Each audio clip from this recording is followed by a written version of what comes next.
Hello again, it's Lock Noob, and today we're going to pick, well, it's what you call a milestone lock, I think, in lock picking.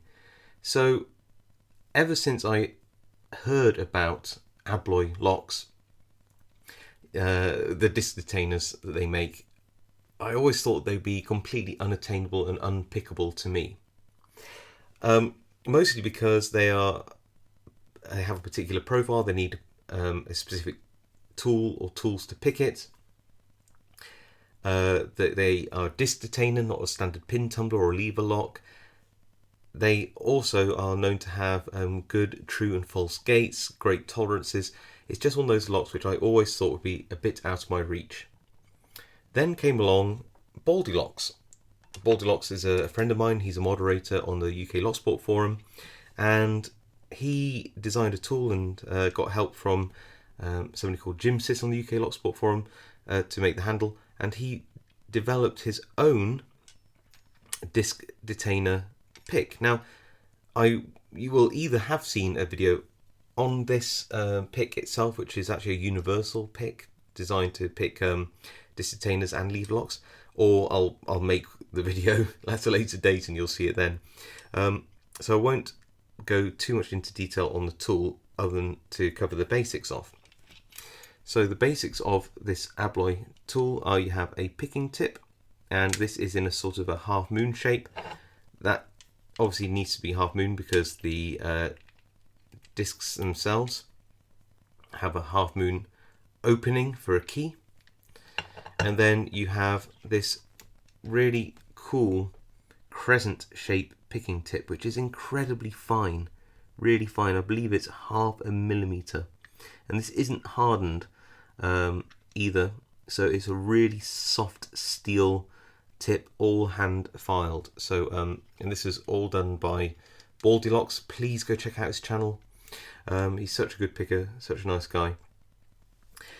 So yeah, I'll be using this homebrew Abloy disc detainer pick provided by Baldy Locks to pick this 7-disc Abloy Classic lock. Now, it doesn't have a key, but I do have an Abloy profile here, which is kind of cool.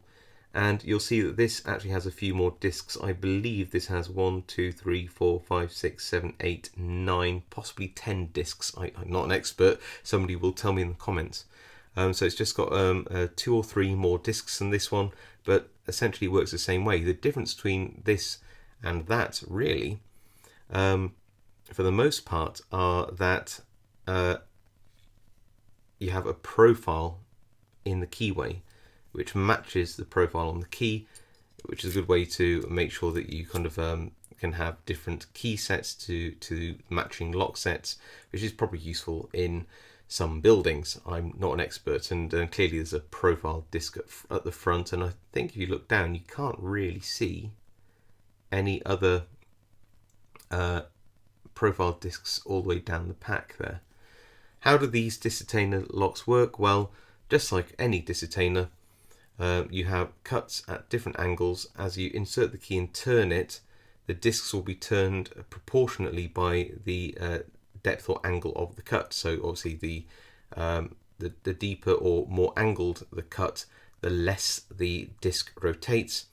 The discs have notches in them, which when the true notch or true gate aligns with the sidebar on all disc positions, it allows the whole core to turn. There's loads of videos out there on how disc detainer locks work. I might link to one up on a information card above, so you can get a bit of background if you don't know.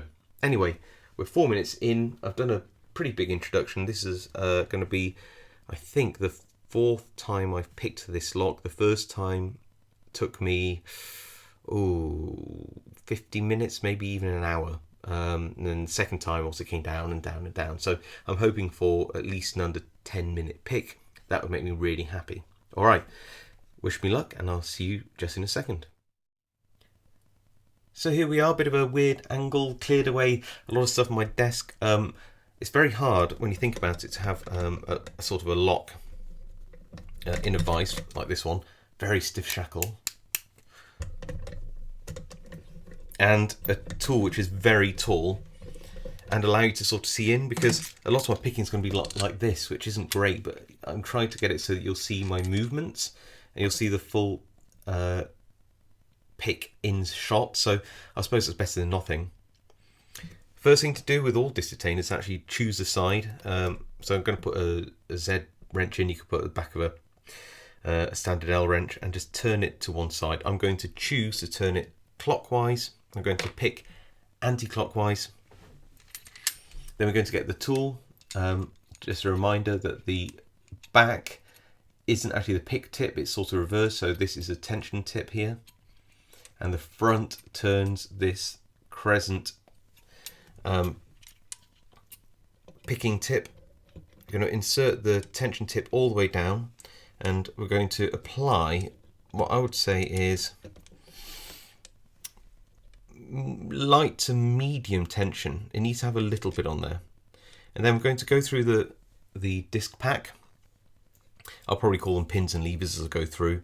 And we're going to try and find one that's binding against the sidebar. And we're going to turn it until it falls into something, a false gate or a true gate. The false gates are a little bit tighter, the true gate's a little bit wider, so where there's a little bit of play we can feel for that, and hopefully we get an open based on the difference in feel between the true and the false gate. So just going through, disc 1 isn't binding, disc 2 is a little bit, okay, disc 3 now seems okay, disc 4 seems okay, disc 5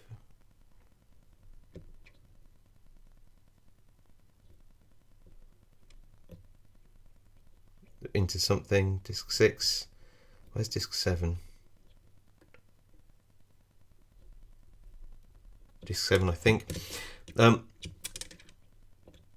Let's see, if disc 1's binding, we know that we've got everything into a sort of gate. Disc 1 isn't binding yet, so just need to just do a bit more work. 2 seems to be into a gate now. 3 definitely in a gate now, that's good. I felt some movement, just a nudge on 3.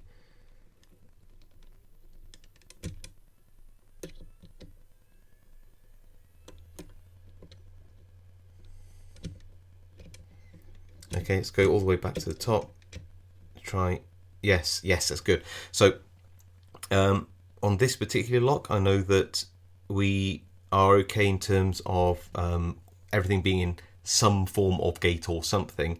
If disc 1 is binding, and it is, but disc 1 doesn't seem to have a false gate. It seems to have one true gate, which is right at the full rotation clockwise position. There we go, into a bit of a gate. 2's just fallen into, I can feel it's got movement, so 2's definitely in a true gate now. Disc 3 into a gate.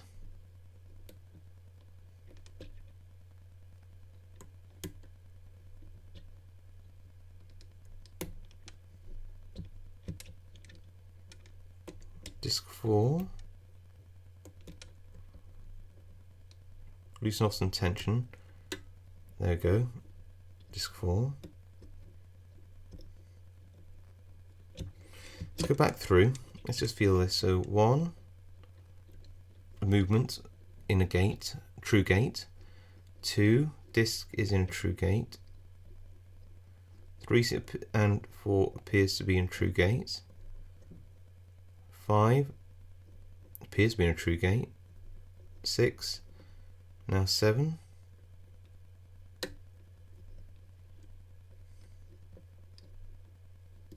Oh no, that wasn't 7, that's 6.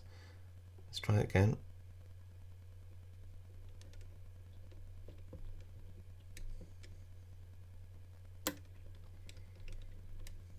That was 7. Let's test it. If I get onto it, hold on. Easy to slip off the discs on this lock. Seems nice, okay.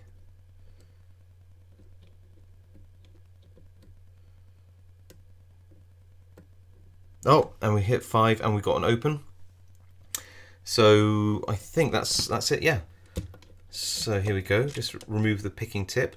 Now we can't remove the tension tip on this until the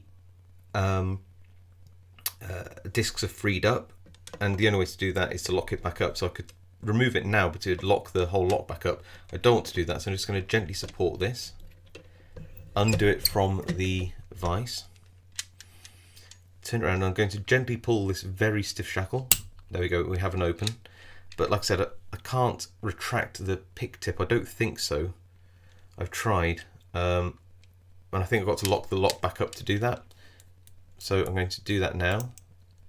I think the reason why it's stiff is that if you look, it looks like the shackle's slightly bent, so it doesn't quite go in as it should. But if you push it in a wee bit as you push it, there we go, click. That means that I can then gently rotate the tension tip out, and there we go.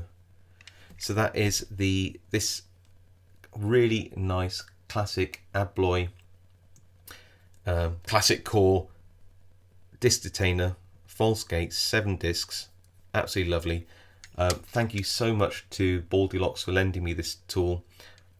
Completely homemade, absolutely amazing. Please go check out his channel. He's a brilliant tool maker, great picker, nice bloke as well. So there you go. I hope you enjoyed watching that, and I'll see you all next time.